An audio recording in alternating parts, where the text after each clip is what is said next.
Imagínate una historia de amor en la que sus protagonistas son personas de acción y que tratan de vencer el mal.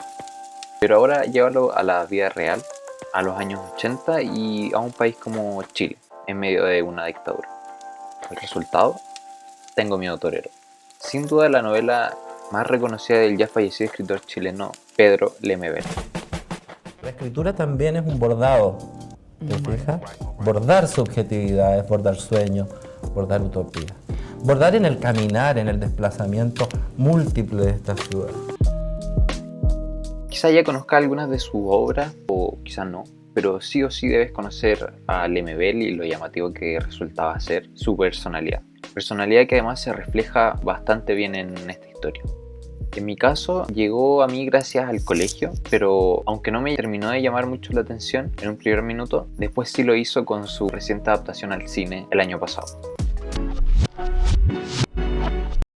Ahora, la historia se sitúa en el año 86, donde el malestar social que había en el país por la dictadura de Pinochet se hacía notar mucho.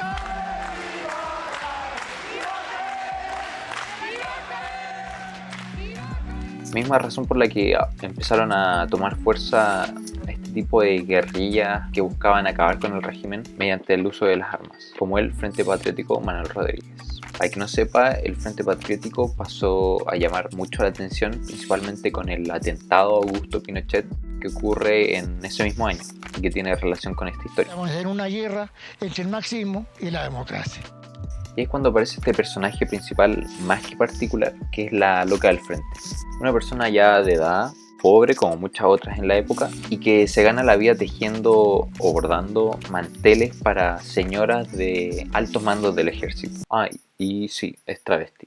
Pero más interesante se pone la historia cuando conoce a este otro personaje, que es Carlos, un estudiante universitario, joven, y que además es miembro del Frente Patriótico, Manuel Rodríguez. Inmediatamente este tipo le llama la atención a la loca del frente por el trato que tiene hacia ella, que es mucho más amable.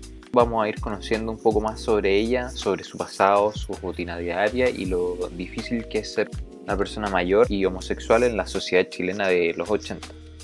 La conexión que se genera entre estos dos es como si se llevara cierto secretismo detrás, aunque se vuelve bastante especial con el tiempo, porque de un momento a otro se ven metidos en la planificación de este atentado que mencioné anteriormente y que los pone muchas veces en situaciones complicadas, sobre todo a la loca del frente.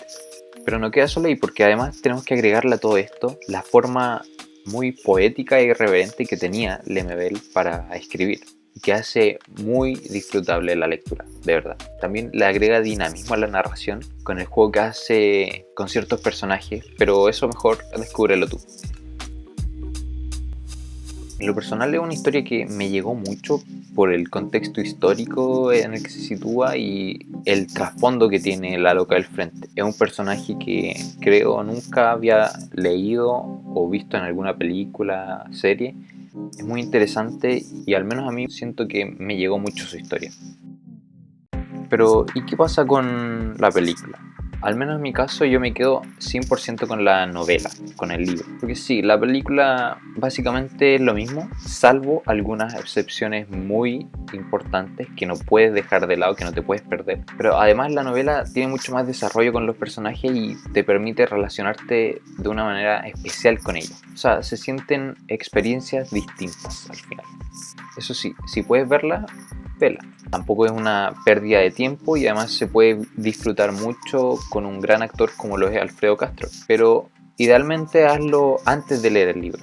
Lo que sí, ten por seguro que Lemebel como autor y Tengo miedo torero como historia es todo un mundo por descubrir.